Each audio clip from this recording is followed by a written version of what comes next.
Well, we should always be afraid of something. According to the UK government, we're at risk. What can you tell us, David? Well, we were wondering on, I think it was Wednesday's programme, why Chris Whitty was suddenly talking about volcanoes and earthquakes. And it didn't take long to find out, because that very day, the government ran out their National Risk Register 2023 edition, the new and improved list of things we should all be terrified of.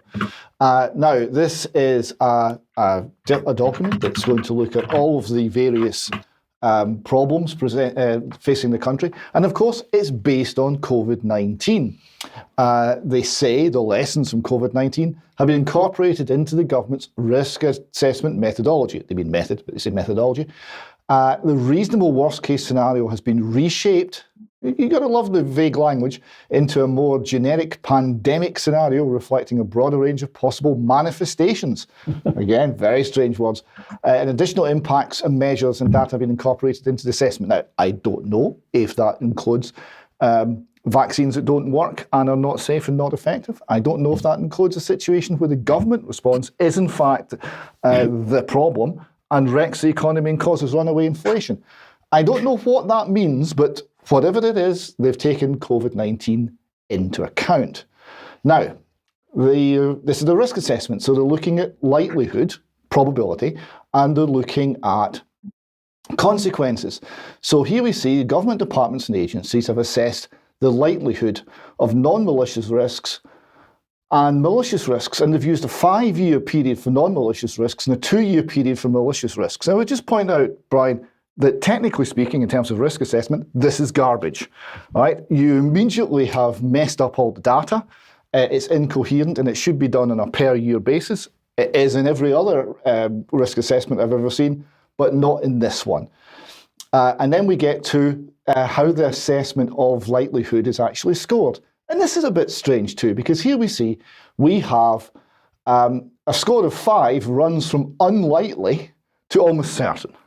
And then 1, 2, 3, and 4 are less than that. And the percentages are huge. I mean, greater than 25% risk. And the idea that unlikely is 35%, but realistic probability is 40%. It's just odd. None of these numbers make any sense, but these are the numbers that are being used. And it's worth bearing in mind that when we're looking at these issues, it's based on probability. And the man who did the work on probability, Richard von Mises, professor of applied mathematics, who did the work on probability calculus to essentially create the science, said the rational concept of probability, which is the only basis of probability calculus, applies only to problems in which there's either the same event repeating itself again and again, or a great number of uniform elements involved at the same time. So unless you have repetitive events and a lot of data, probability calculus is meaningless. It doesn't mean anything. And a little bit more of the background to this. If we go into the guide to safety aspects from the International Standards Organization, they've got a document called Freedom from Unacceptable Risk, and they define things. They say a risk is in the context of the current values of society. So none of this is explored in the government document. It's just assumed that it's somehow scientific, but in fact it depends upon the views of society. And also, if we delve into other ISO documents, they define the meaning of words. We've got one on risk management vocabulary. It says that a risk is a combination of the probability and consequence of an event. Fair enough. But it also refers to another document. It defines the probability, a real number on a scale 0 to 1 attached to a random event that can be related to a long-run relative frequency of occurrence. That's what von Mises was talking about. Or a degree of belief, and they're conflating these two things. So what we're seeing here from the government is the degree of belief that the government and the government officials have that these terrible things are going to happen. So don't view this document as any sort of insight into the future or actual risks that you run or the country runs, but it is an interesting insight into the government mentality, because what we're measuring here is the degree of belief in government officials that bad things are going to happen. So with that in mind, we delve a little deeper. This is how they assess impact.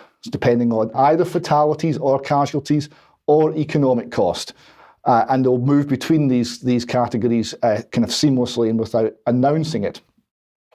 So we then have impact goes 1 to 5, likelihood goes 1 to 5, and they form a matrix in the art of crude risk assessment. Now, a couple of interesting things. Number 44 is 1-1, so it's the lowest risk event. We'll come to that in a moment. The highest risk event is number 54. We'll come to that too. They do talk about chronic risks, and of course, climate change is one of those. So we're going on. We're lying about climate change, right? So we're talking about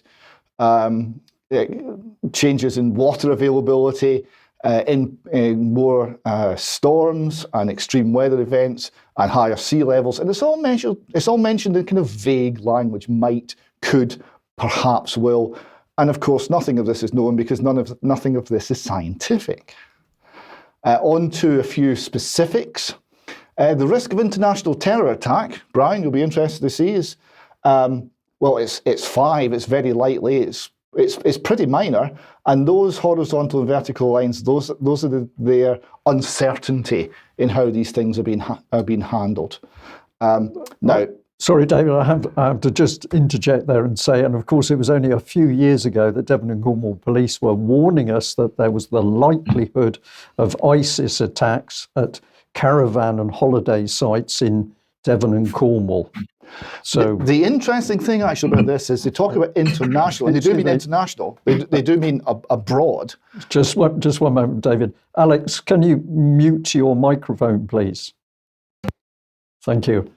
They do mean abroad, and they're looking at the risk of terrorism in Northern Ireland too, but they're not looking at the risk of terrorism in the UK from Islamic or any other source. Oh. Interesting. So no more holidays for ISIS in Devon and Cornwall. That's good. Apparently not. Good. Apparently it doesn't make the list. Earthquake. Now this is the one that was 1-1. So they're pretty sure we're not at risk from earthquakes. So it's good to know that the government can actually identify this, and we're very grateful for the expert advice on earthquake risk. I did wonder why volcanic risk wasn't 1-1 as well, and as you see, it's pretty high and very uncertain. And when you read into the text, it's actually volcanoes in Iceland they're worried about, which might disrupt air travel, and that would be terrible. And so we've got a whole lot of experts coming up with this so-called data on that one. Severe space weather. Now, I picked this one out because look at the uncertainty there. That's a graph that says, yeah, we haven't a clue. We don't know anything about this, and we're going to guess 4-4 because why not? This is garbage, right? This is not informing anyone of anything. And a pandemic. We're pretty sure that pandemics are very frightening. And they go into more detail in the pandemics because it says, well, we're going to look at a worst case scenario, an unmitigated respiratory pandemic. So unmitigated, so the government's not going to do anything. That's interesting. They're talking about a 4% symptomatic infections requiring hospitalisation and a 2.5% case fatality ratio. So massively more than COVID. I mean, what's that? 25 for 100 times more than COVID. Much more deadly.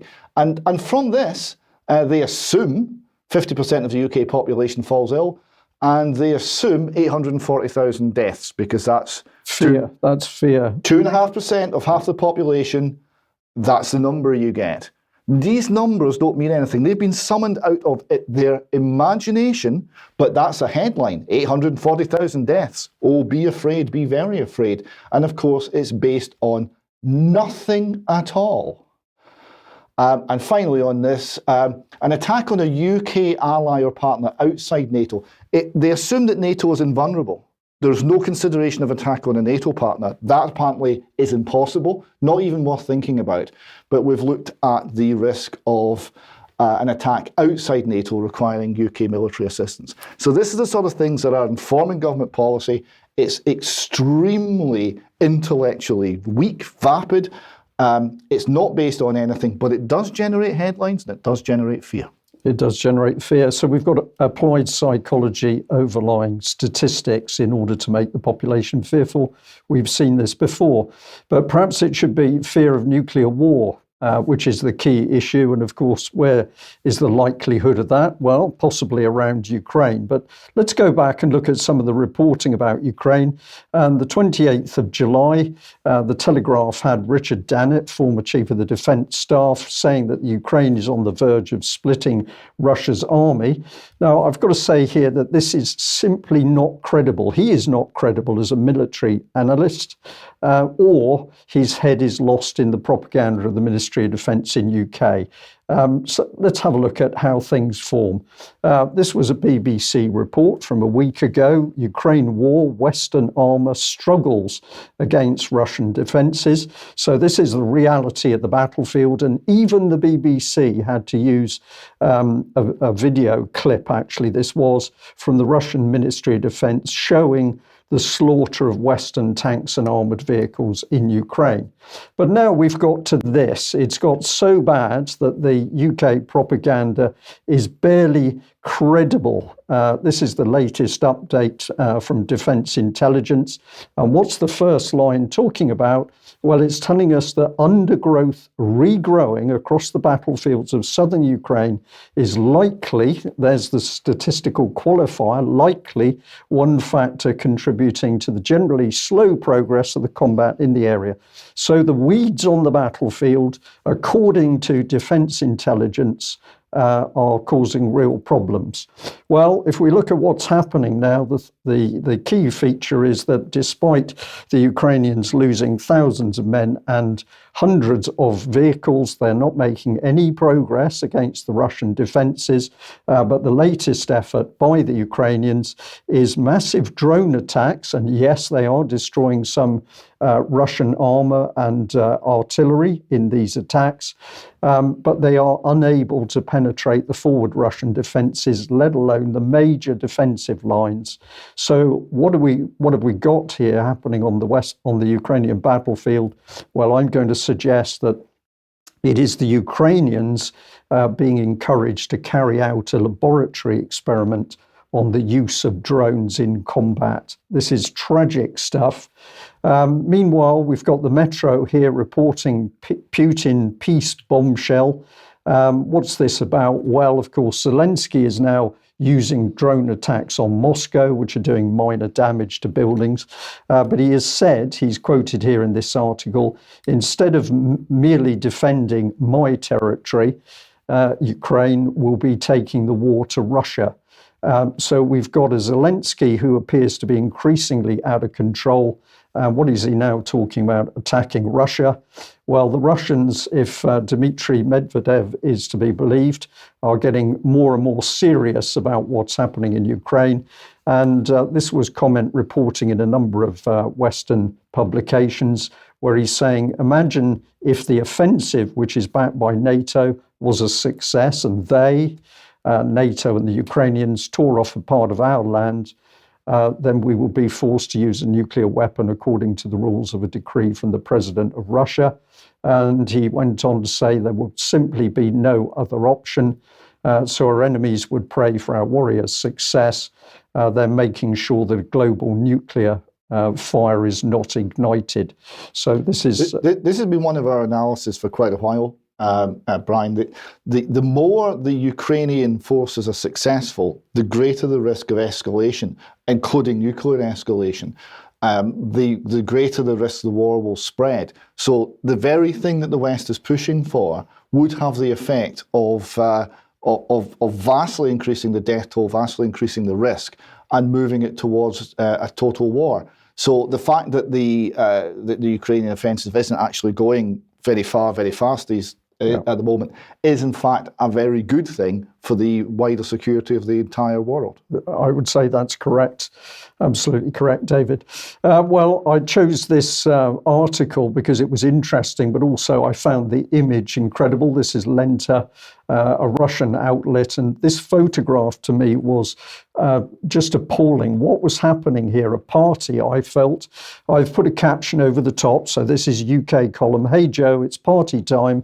We've killed the 420,000th Ukrainian, and they are still willing to die for us. Now, I'm going to qualify that figure because this figure has been bandied around in, I'm going to call it unconfirmed estimates from social media analysts. But of course, this is the key thing. We still don't know how many Ukrainians have died, but it is a very large number.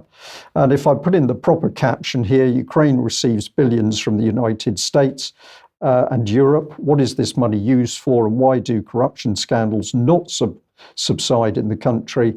In Western countries, fatigue from the Ukrainian issue is accumulating. Now, obviously, this is a very pro-Russian article, or the angle, but it's quite truthful that the money's being poured into Ukraine. So we're talking about billions of dollars, billions of euros coming in. And if we get down to the bottom, the key bit is it's saying that in particular, the IMF believes that the country's public debt, that's the Ukrainian public debt, will grow in the next 2 years and will amount to over 100% of GDP. And of course, they've got more to say about weapons going into Ukraine, and pointing out that more equipment and ammunition is simply going to inflame the situation in Ukraine itself. But if we need to ask some questions about what's happening with the money and who's putting it in, I'm going to encourage our viewers to look at the European Investment Bank. They're boasting that they've been working in Ukraine since 2007. And they've been working on the European Neighbourhood Policy and the Eastern Partnership. But I actually think there's more to it than that, because as we'll see later when we start talking about the banks and cash, we will be seeing more of the European Investment Bank.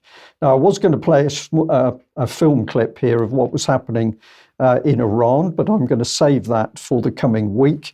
And I'll just mention here that as we see the situation in Ukraine getting serious, in the United States, they are starting to call for a limited military draft. And in this article from military.com, we've got a quote here from a former US Marine Lieutenant Colonel, Joe Plensler. And he's saying we should have our military recruiters sign up new troops for 11 months out of the year, and then have the selective service draft, the delta. He's talking about filling the gap, basically, between the military's needs and the total number recruited.